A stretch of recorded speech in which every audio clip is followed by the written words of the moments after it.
Press conference को cover करने आया है, बिल्कुल इसी तरह। जी मैं आ रहा हूँ मैं उस पर मैं आ रहा हूँ उस पर। मैं सिर्फ शुक्रिया अदा कर लूँ उसके बाद। मेरी उम्मीद यही है कि इसको बिल्कुल इसी तरह ही ब्रॉडकास्ट भी किया जाएगा, इस पर सेंसरशिप भी जो सा नहीं की जाएगी, और इसको भरपूर कवरेज जो है वो सिर्फ यहीं पे नहीं होगी कैमरा की सूरत में, बल्कि इसको प्रॉपरली फुल ब्रॉडकास्टिंग जो इसका राइट है इस वकूए का, ये न्यूज़ है, इसको आप करेंगे। मेरा नाम मियाँ अली इशफाक है, मैं पेशे के एतबार से वकील हूँ। इस केस में मैं दो मुख्तलिफ फरीकैन को रिप्रेजेंट कर रहा हूँ जो कि किसी हद तक को रिलेटेड है आपस में। मैं सबसे पहले रिप्रेजेंट कर रहा हूँ उस्मा खान को, और जो इनके साथ बदकिस्मत वकूआ हुआ है उस मुकदमे में इनकी इंतज़ामी और अदालती लिहाज से मैं कानूनी मुआवनत उनसे करूँगा।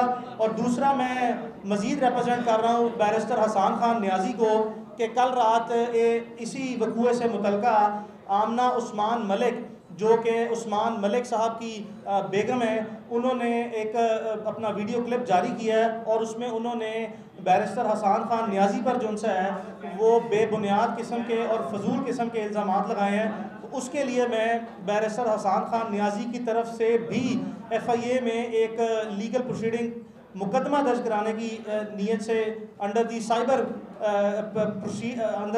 Prevention of cyber crime act 2016 मैं कार्रवाई जो सा करने जा रहा हूँ। तो मेरा स्टेटस जो है वो इस सारे आपके सामने दो मुख्तलिफ लोगों के वकील की होने की हैसियत से है। अब मैं आ जाता हूँ इसके मुख्तलिफ पहलुओं पर।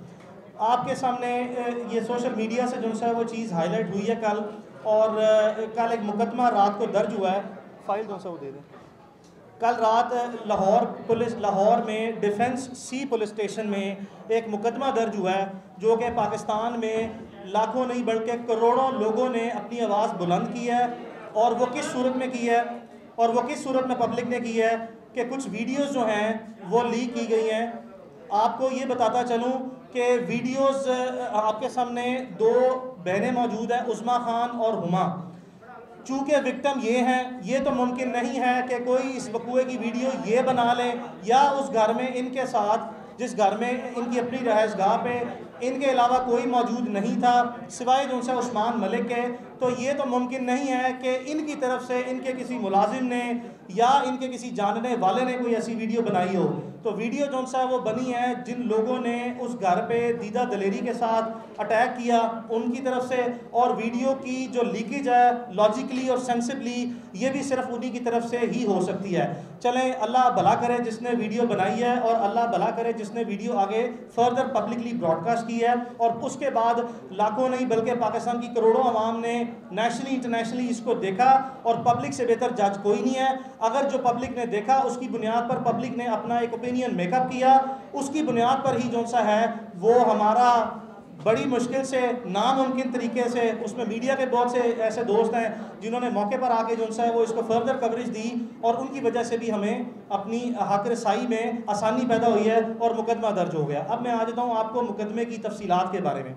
मुकदमा जो सा रात को दर्ज हुआ है 443 ऑफ लीग 20 पुलिस स्टेशन डिफेंस सी।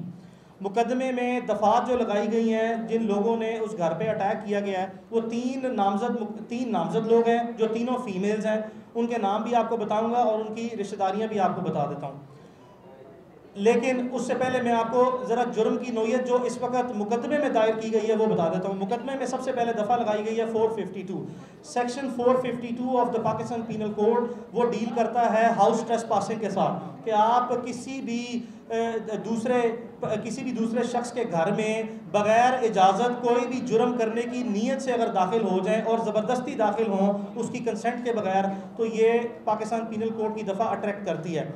इस पूरी वीडियो में जो हमारा एविडेंस है इस केस का, और चूँकि आज का दौर है मॉडर्न पुलिसिंग का और मॉडर्न इन्वेस्टिगेशन का, तो ये जो वीडियो है ये तो अब इसमें कोई गुंजाइश नहीं रही, जबकि रात को आमना उस्मान मलिक की स्टेटमेंट आ गई है कि जी हम वहाँ पे गई ज़रूर थी, हमारा मोटिव जो है वो डिफरेंट था। तो उन्होंने इस क्राइम सीन पे, जिसको हम क्राइम सीन कहते हैं, इस घर में अपनी मौजूदगी जो है वो तो कन्फेस कर ली है, एडमिट कर ली है कि वो ज़बरदस्ती बग़ैर इजाज़त के इस घर में वो दाखिल हुई हैं। लेकिन उनका साथ साथ कहना ये था कि उनके मुताबिक, ये उनका वर्शन है कि ये घर उनके खामद का है। आप के पास मैं आपको घर का नंबर दे देता हूँ, आप सारे मीडिया से ताल्लुक़ रखते हैं, पब्लिक ऑफिस तक आपकी एक्सेस है, आप बराए मेहरबानी इंडिपेंडेंट वेरिफिकेशन कर लें कि जो शख्स उनका आमना मलिक का हस्बैंड बताया जा रहा है उसका नाम उस्मान मलिक है। आपने ये तस्दीक और तफ्तीश और तहकीक करनी है कि क्या ये घर ज़ाती मलकियत है उस्मान मलिक की। मेरा वर्शन इस पर यह है कि नहीं है। क्या इस घर के किराएदार का नाम उस्मान मलिक है? बिल्कुल ऐसा भी नहीं है, चूँकि मेरे पास एग्रीमेंट है जो कि मैं तफ्तीश में पुलिस को जो सा है वो सबमिट कर दूँगा। तो ये उनका क्लेम कि जी हम वहाँ पे गई और ये घर मेरे हस्बैंड का है, ये बिल्कुल बोगस क्लेम है।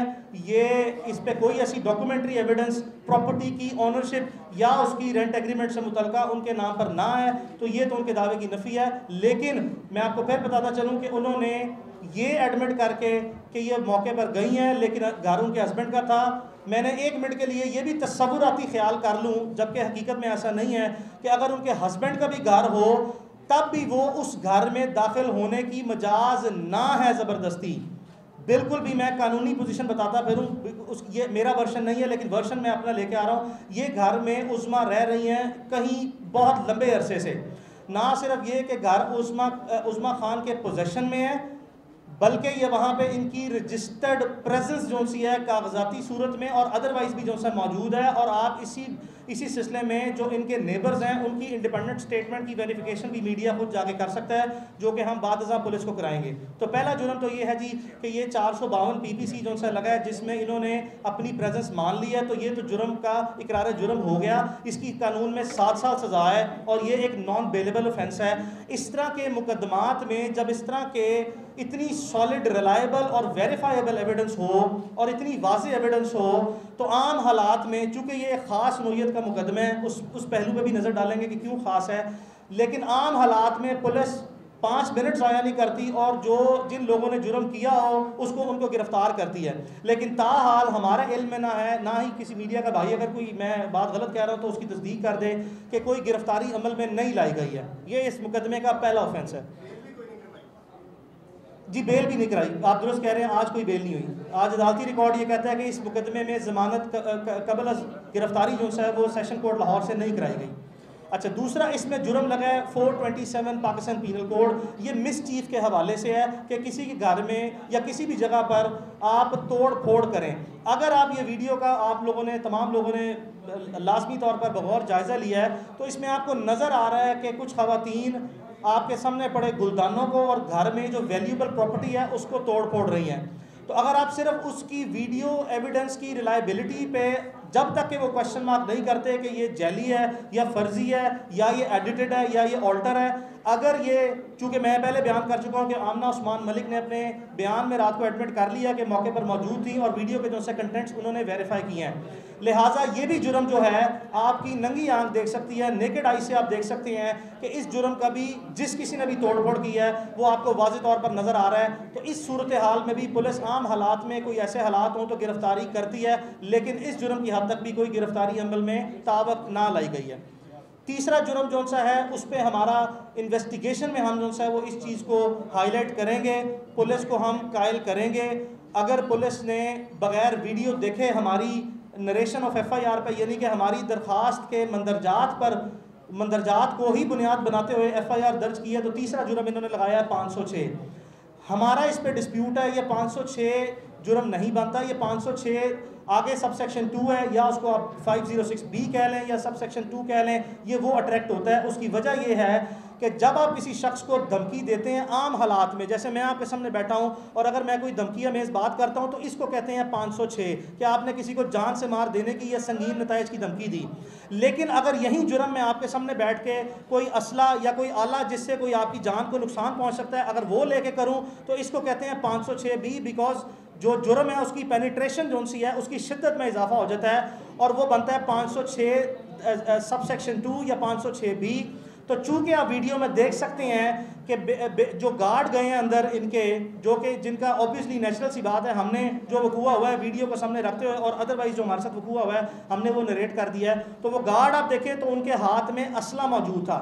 अब जब असले के साथ वो गए हैं और वहाँ पे मौजूद ख़वातीन जिनको हमने इस केस में नामजद किया और जिनके मैं आपके सामने नाम और किरदार और उनके फैमिली रिलेशनशिप लेके आऊँगा, उन्होंने आपने वीडियो में सुना कि धमकी दी है, और आप ये भी वीडियोस में देख रहे हैं कि गार्ड्स को जो कि असले से मौजूद हैं उनको कहा जा रहा है कि इनके ऊपर, लड़कियों के ऊपर चढ़ाई करें, यानी कि जिस्मानी तौर पर आप देख रहे हैं कि वो इनके ऊपर चार्ज कर रहे हैं, इनके ऊपर जो है चढ़ने की कोशिश कर रहे हैं। ये मैं नहीं कह रहा, ये वीडियो में सबूत मौजूद हैं। तो इन हालात में जब आपके पास असला है और आप थ्रेट कर रहे हैं किसी को असले के ज़ोर पे, तो कानूनी तौर पर जो सा है ये बड़ी मुस्तनद किस्म की राय है, ये कंसिडर्ड ओपिनियन है, इसमें कोई फ्लेक्सिबिलिटी नहीं है कि 506B या 506 सब सेक्शन 2 जो सा अट्रैक्ट करता है जिसकी 10 साल सज़ा है। तो हम पुलिस से ये उम्मीद भी रखते हैं, हम उनके सामने अपना इस मौक़िफ़ को भरपूर तरीके से पेश करेंगे।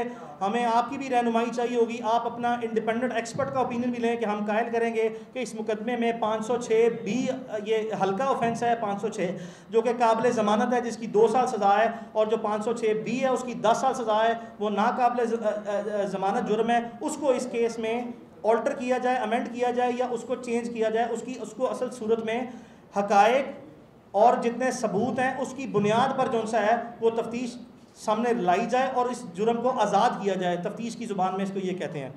अब आ जाते हैं पुलिस के किरदार पे। देखें, इसमें कोई शक नहीं है, आप ये ईद से एक दिन पहले का वकूआ है, गालिबन ये 20 तारीख की रात वकूआ है, ये 23 का। हमने, अब पूरा मुल्क जानता है कि बड़े नेचुरल से सर्कमस्टांसिस थे, पूरे मुल्क में ईद थी, हमारी लॉ इन्फोर्समेंट जो है वो काम तो कर रही होती है, लेकिन पूरे पाकिस्तान में पब्लिक ऑफिसेज और प्राइवेट ऑफिसेज का तकरीबन सारा स्टाफ, अगर नहीं तो सिर्फ 90% स्टाफ जो है वो छुट्टी पे होता है।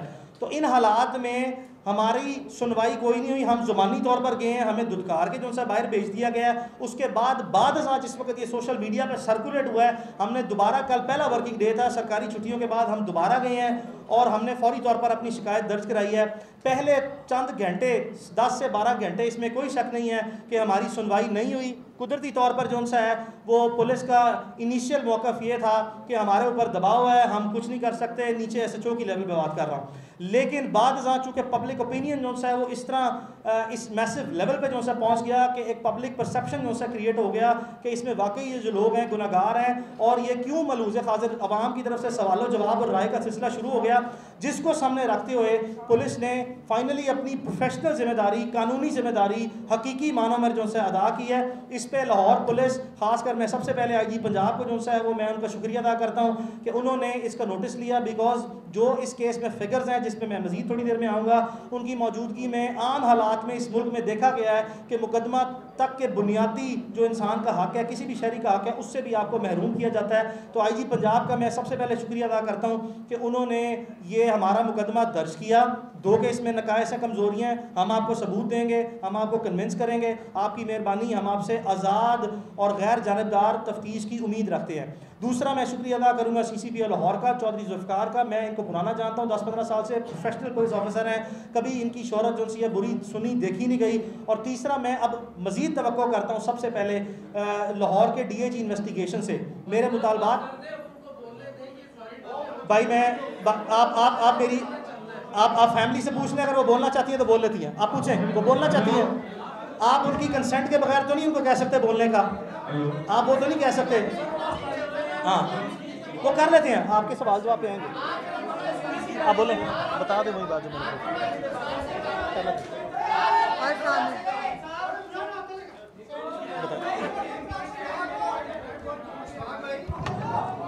फोटोग्राफी नहीं हो रही, बराए मेहरबानी उनको जगह दे दीजिए।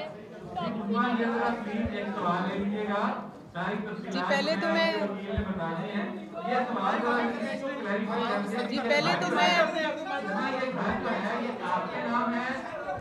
बात चलेगा अपने तौर पे जो करना चाहिए, सवाल में कहा सिर्फ बात करें आप।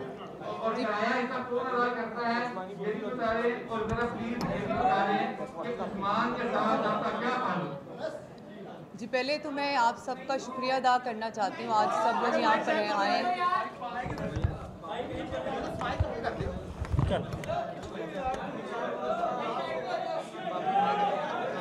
जी आप चुप करेंगे तो मैं कुछ बोल सकूँगी। आप बताएं, जी पहले तो मैं आप सब लोगों का शुक्रिया अदा करना चाहती हूँ। आप लोग सब यहाँ पर हैं और आपके जितने सवाल हैं उन सब के जवाब मेरे लॉयर देंगे और खतीजा देंगे। आपने जिस जिस तरह के सवाल करने आप कर सकते हैं, सब सवालों के जवाब मेरे लॉयर और खतीजा देंगे। आप देखिए मेरी बात सुनिए, ये मुकदमा आपसे रिलेटेड है, आप जरा प्लीज मेहरबानी करें तो मैं वाकया बता दें। एक तो दूसरा ये है कि ये जी मैं दे रहा हूँ जवाब, जी मैं दे रहा हूँ जवाब, जी मैं जवाब दे रहा हूँ। देखें मैं आप ये घर जो सा है वो उसका एग्रीमेंट मेरे पास है, मैं आप सबको एक कॉपी दे जाऊंगा। ये उस्मा साहबा को दें मेहरबानी दीदी वो मैं उस्मा साहबा सुने, मेरी आपसे गुजारिश है, उस्मा साहबा ने ही मुझे प्रोफेशनली एंगेज किया है सिर्फ इसीलिए कि मैं इसके तमाम कि मैं आप अच्छा इसके तमाम कानूनी पहलू मैंने डिस्कस करने हैं और उनका ही मैं माउथपीस हूं। अच्छा मैं इसमें जी मैं इसमें बाबर नसीम जौन सा है जी वो घर के मालिक हैं, ना ही ये उस्मान के कोई रिश्तेदार हैं, ना ही उस्मान के कोई रिश्तेदार हैं। दाऊद जी मैं दूंगा जी, अदालत में भी आप लाजमी तवक्को करें कि मैं दूंगा। बिस्मिल्लाहिर्रहमान। यार एक बात सुन ले, हमें बात सुने, एक सेकेंड बात सुने। यहाँ किसी हमने आके कि मीडिया पे तोहमत नहीं लगाई, आप रिलैक्स करें, 1 मिनट आपको और चाहिए, उसके बाद प्रेस कॉन्फ्रेंस ख़त्म है। और ये बात आप इम्पोज नहीं कर सकते उस्मा पे बोलने की। ऑलरेडी हम पे मलिक रियाज का प्रेशर है, हम पे मलिक आप प्लीज़ 1 मिनट दे दें। ज़रूरी बात ये आपको ये शवाहिद, आपको ये डॉक्यूमेंट देखिए उस्मा की जान को खतरात लाहक हैं। आप इस चीज़ की सेंसिटिविटी को अंडरस्टैंड करें। उस्मा खान की जान को खतरात लाहक हैं, इसीलिए प्रेस कॉन्फ्रेंस की है। प्रेस कॉन्फ्रेंस जो सा है मीडिया प्लेटफॉर्म जो सा है वो किसी भी शख्स के लिए जो कि विक्टिम है किसी चीज़ का, उसका राइट है। प्रेस कॉन्फ्रेंस इसलिए की है। अच्छा अब मेरी गुजारिश आपसे ये है, दाऊद आप सवाल कर रहे हैं जी। मैं मियाँ दाऊद आपको सवाल का जवाब दे रहा हूँ। मैं मियाँ दाऊद आपको सवाल, मियाँ दाऊद इस घर की मलकियत एक थर्ड पार्टी के नाम पे है जिसे हम नहीं जानते। ये उस्मा के करीबी दोस्त हैं बाबर, जिसके नाम पे इस घर का किराया नामा है और वही हम तफ्तीश उन पर देंगे। तो जो ये उनका क्लेम है कि ये उनके खामन का घर है, ऐसी बात कतई तौर पर भी नहीं है। अच्छा उस्मान मलिक के साथ 2 साल पुराना ताल्लुक है। ये जितनी बातें हम जो क्लेम यहाँ पे करेंगे, कोई ऐसा क्लेम नहीं होगा जिसका हम सबूत ना दे सकें। उस्मा का ताल्लुक 2 साल से है। उस्मान मलिक जो है वो उस्मा से शादी करना चाहता था। 5 महीने पहले उस्मा ने उस पर इनकार कर दिया, जिसके बाद अब वो जो पुराना रिलेशनशिप है उसकी बुनियाद पर ज़बरदस्ती जो सा रास्ता कायम करने की कोशिश करता है। ये बात उस्मा के मुताबिक दिसंबर 2019 में उस्मान मलिक की फैमिली के नॉलेज में है। उसके हमारे पास सबूत है कि उस्मान मलिक और उसकी फैमिली के दरमियान जितनी मोबाइल कन्वर्सेशन है मैसेज की सूरत में वो हमारे पास मौजूद है, वो भी हम पेश करेंगे। तो इसका रिलेशनशिप जो सा वो यही है कि इससे उसकी इस्लाम को थी, दोस्ती थी और इससे शादी करना चाहता था। अच्छा बात सुने, आप एक बंदा प्लीज सर प्लीज हमसे बात सुने। आप लोगों के देखिए उस्मा मैं आपके सामने कहना चाहता हूँ, उस्मा मुकम्मल तौर पर आज़ाद हैं। वो जितनी बात करना चाहे करें, वो जिस सवाल का जवाब देना चाहे वो दें।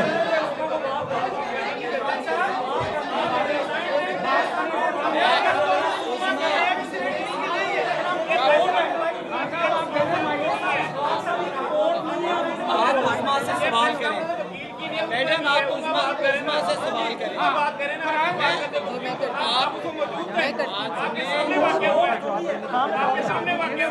आपने से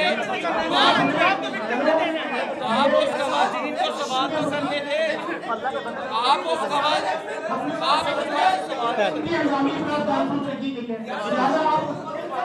जी प्लीज करें, आप करें सवाल। जी प्लीज़ आप सवाल करें। जैसा कि वकील साहब ने कहा कि खवातीन जो है ना गैर कानूनी तौर पर आपके घर में दाखिल हुई, जी ठीक है, ये बिल्कुल गलत है। लेकिन सवाल ये है कि आधी रात को उस्मान मलिक आपके घर क्या कर रहा था, तो क्या अखलाकी लिहाज से या इस्लामी जमहूरियत का वोट कर सकते हैं? ये कोई बंदा रात के वक्त 2 खवातीन बंदा अपने ये नहीं कि मेरा उससे ताल्लुक खत्म हो चुका है। अगर आप दूसरा सवाल भी करें आप प्लीज बताइए। आई एम सॉरी प्लीज दोबारा बता दें। आई एम सॉरी प्लीज दोबारा बता दें। आई एम सॉरी शोर बहुत है प्लीज दोबारा। आवाज नहीं आ रही। आमना मलिक ने जी प्लीज। कितनी दफा वार्न किया था कि मेरे खामद के साथ आप ताल्लुकात कायम ना करें। अगर उन्होंने आपको पहले वार्न किया था सारे सवाल करते हैं इसको ऑलरेडी क्वेश्चन है तो पहले सारे छोटा सारे सवाल ठीक है ठीक। जी जी। और किसी का कोई सवाल है?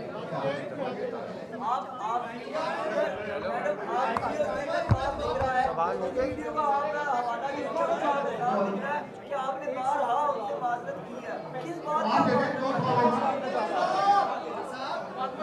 दो सवाल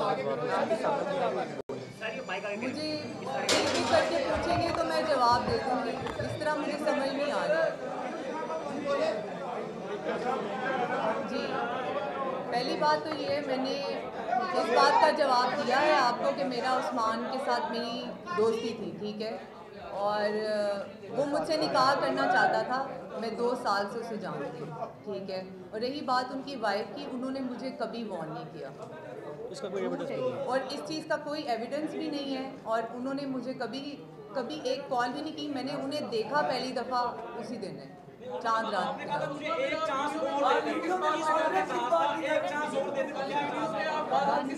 वो उन्होंने मेरे ऊपर गन रखी हुई थी, इसीलिए मैं उन्हें कह रही थी कि मुझे एक चांस और दे दे प्लीज़, आप मुझे माफ़ कर दें। ऐसा कोई वाक़या पहले नहीं हुआ।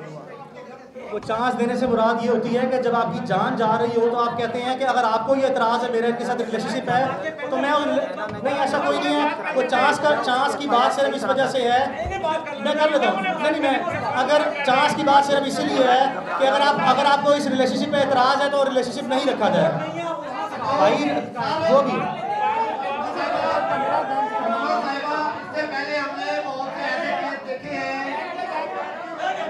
बहुत से ऐसे केस देखे हैं, बीच में लोगों के साथ फिर लेन देन हो गया, मामला तय हो गए और बड़ी रकमें ली है। जदोई का कराची में केस इसी तरह का था और उसमें उन्हें फिर भारी मुआवजा लिया लड़की वालों। बहुत अच्छा सवाल है। कहीं आप भी ऐसे ही ड्रामा तो नहीं कर रही, कोई पैसे कैसे लेने का प्रोग्राम तो नहीं लंबा चौड़ा? ऐसा कुछ होता तो मैं आज यहाँ ना होती। आपको क्या लगता है ऐसा कुछ होता तो मैं यहाँ आज आप लोगों के सामने ना बैठी होती? अगर मुझे बात ख़त्म करनी होती, लेन देन ही करना होता तो मैं ये मुकदमा ही ना दर्ज करती। हेलो, अच्छा ये वीडियो वायरल हुई है, जी बताएं, जी भाई बताएं भाई। ये झूठ है। चले मैं, भाई का सवाल है, कौन सी मिस वन कह रही है? भाई आप ही कह रही है। मैं अच्छा,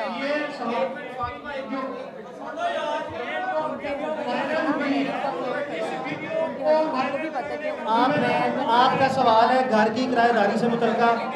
मैं बता देता हूँ, घर का एड्रेस मैं आपके सामने रख रहा हूँ, आपके सामने घर का एग्रीमेंट भी मैं जो सा वो आपको बाद में कॉपी करा के दे दूँगा। घर का किरायानामा है बाबर नसीम के नाम पे, वो उस्मा के पुराने दोस्त हैं। उस्मा यहाँ पे काफ़ी अरसे से रह रही हैं। बाबर नसीम का कोई ताल्लुक वास्ता नहीं है उस्मान मलिक से या उसके किसी लेने देने से। इस घर पे पुराना पोजेशन जो सा है वो उस्मा का ही है। चंद चीज़ें जो मैं आपको बताना चाहता हूँ, देखें इस वकूए के 2 विक्टिम हैं, विक्टिम तो बहुत से हैं। इस विक्टिम जो सा सबसे पहले उस्मा और इसकी बहन है।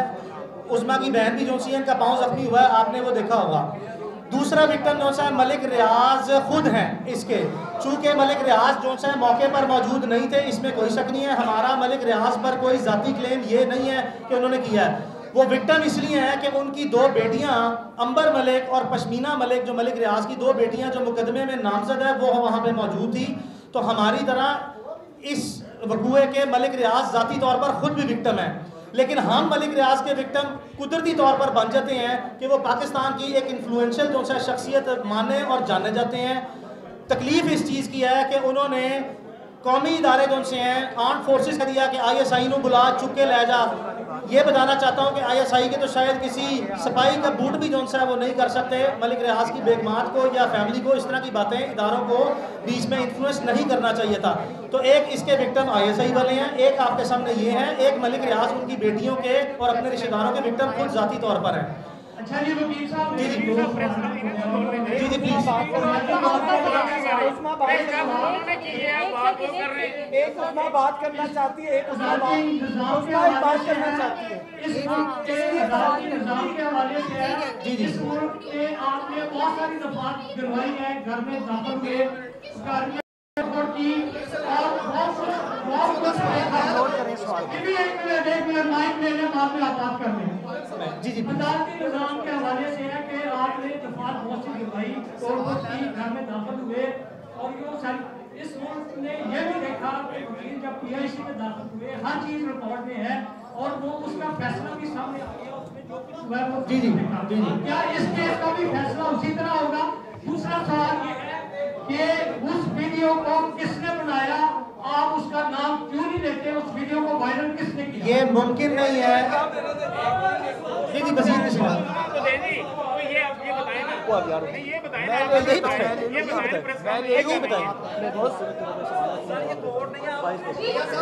उस्मा एक बात करना चाह रही है।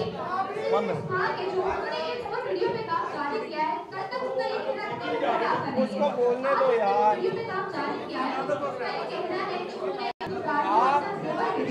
और वो सारी चीजें जो वो बेचती रही हैं वो उनके शोहर आपके नाम करते रहे हैं, आपको देते रहे हैं। वीडियो में उनके इस्तेमाल में किस हद तक कहाँ पे है सब कुछ, सब कहाँ पे है? उनको भी पता है कि ऐसी बात नहीं है।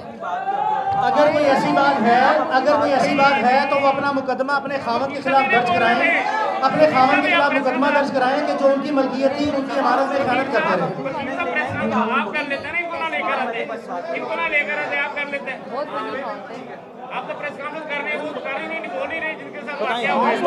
बोलो वकील साहब नहीं बोलने दे रहे, कंफर्म नहीं कर वकील साहब नहीं बोलने दे रहे।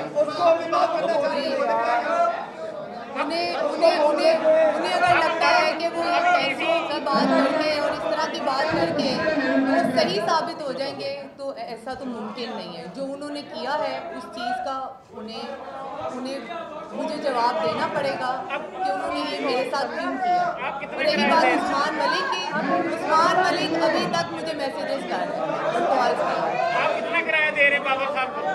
अच्छा वो बता दो, मैसेज वाली बात कर दो। कितना किराया दे रहे बाबर साहब को? उनका सवाल बाबर साहब कितना किराया दे? उनका और सवाल एक बात मैं प्रूव करूँगी कि उस्मान की कॉल्स, डिटेल्स और मैसेजेस अभी भी मेरे पास हैं और मुझे वो कॉल्स कर रहे हैं। कितना किराया दे रहे बाबर साहब को? मैडम आप कितना किराया दे रहे बाबर साहब को? सवाल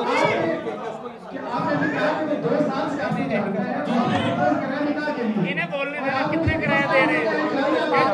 बोले आखिरी सवाल का ऐसा क्या? मैंने बिल्कुल नहीं देखा, 2 साल से ताल्लुक है। मैंने बताया कि दिसंबर 2019 में ताल्लुक ख़त्म हो गया था, जिसके बावजूद जो है उस्मान ने रब्ता रखा। इनको पहले कहा शादी कर लें, इन्होंने जो है वो शादी से इनकार किया, जिसके बाद उस्मान दिसंबर 2019 के बाद दोबारा मुसलसल रब्ते में है। और दूसरी बात ये जो कह रही हैं आज इस वक्त जब हम आपके पास बैठे हैं, कल के वकूए के बाद इस वक्त भी इनके मोबाइल में जो है सारा डाटा मौजूद है, जो कि सबूत जो है कंसिडर होता है कि उस्मान अभी भी इस वक्त भी जो है रब्ते में मौजूद है। हमारे पास उसकी कॉल और मैसेज सेव है।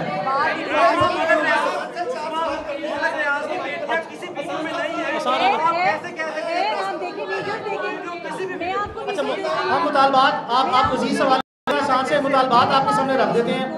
मुतालबात हमारे जो से 3-4 हैं, हमारे 3-4 मुतालबात हैं। हमारा सबसे पहला मुतालबा ये है, हमें सबसे पहला हमारे मुतालबा सुन लें फिर उससे सवाल करें। हमारा सबसे पहला मुतालबा जो है वो ये है कि हमें सिक्योरिटी जो है मुहैया की जाए फिल फॉर। इसमें कोई शक नहीं है कि हमारी जान को लाजमन खतरा है। हमें जिस तरह कल रात से मुख्तलिफ तरीक़ों से टेलीफोनिकली नामालूम जो उनसे लोग आते हैं हरासा कर रहे हैं, कभी गाड़ी आगे लगाते हैं, कभी पीछे लगाते हैं, हमें फिलफौर जो उनसे सिक्योरिटी दी जाए, ये पहला मुतालबा है। हमारा दूसरा मुतालबा ये है कि कम अज़ कम तफ्तीश जो है वो DIG इन्वेस्टिगेशन लाहौर की ज़ाती सरबराही में हो और उसके 2 न्यूट्रल मेंबर जो से हैं जो लाहौर डिस्ट्रिक्ट से ना हो वो भी जो है वो लिए जाए। ये हमारा दूसरा मुतालबा है।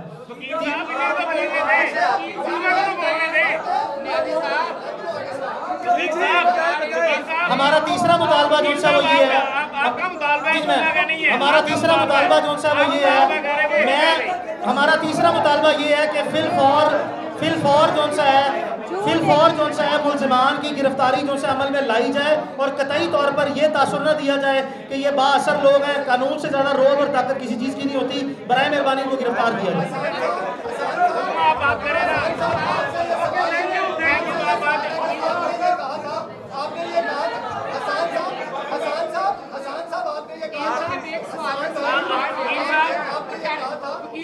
वकील साहब वाकया उनके साथ पेश आया है, बता आपने जैसे आप मौके पर मौजूद थे। ये केस नहीं मुझे पता था, ये तब की बात है। इन्होंने वकील साहब इन्हें तो बोलने थे, उनके बकौल उन्होंने शराब फेंकी थी और हमारे बकौल वो शराब नहीं थी। इन्वेस्टिगेशन में हम चाहते हैं कि हमारा क्या है, उन्होंने चलाने की कोशिश की, लेकिन क्योंकि हमारे पास वाज़ेह सबूत नहीं, हमने सच और हक पे केस लड़ने में एक आपसे और FIR में भी शामिल नहीं है। आपको एक रिक्वेस्ट दे रहा हूँ, आप में से किसी ने कहा था कि उन्होंने आपको अप्रोच किया, उस्मा बेचारी बोल रही थी, आवाज नहीं, उसने एक बात की जो आपने सुनी नहीं। उस्मा के पास मैसेज है, उस्मा ने एक बात भी नहीं की, सब आप बोल रहे हैं। आप उस्मा ने प्रेस कॉन्फ्रेंस नहीं की, वकील साहब प्रेस कॉन्फ्रेंस कर रहे हैं, आप ही प्रेस कॉन्फ्रेंस कर लेते, आप ही प्रेस कॉन्फ्रेंस कर लेते, उनका नाम लेकर कर लेते। आपको पता नहीं है ये प्रेस कॉन्फ्रेंस तो नहीं, प्री प्लानिंग है। भाई बोलो यार, उस्मा खान के खिलाफ जो FIR दर्ज की गई है, सुनने में आ रहा है कि उनके खिलाफ कोई FIR दर्ज की गई है उस्मा खान के खिलाफ, उसमें कोई गुनाह की दफा भी शामिल की गई है। हमारे इनमें कोई ऐसी FIR नहीं है। न्याजी साहब का बात वकील साहब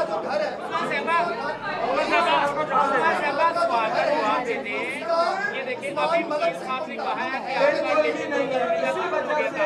आपको वीडियो देने का आया, उसमें आपने कोई एप्लीकेशन थाने में दी या CCTV बहुत किया, इस बारे से भी जरा बताएं।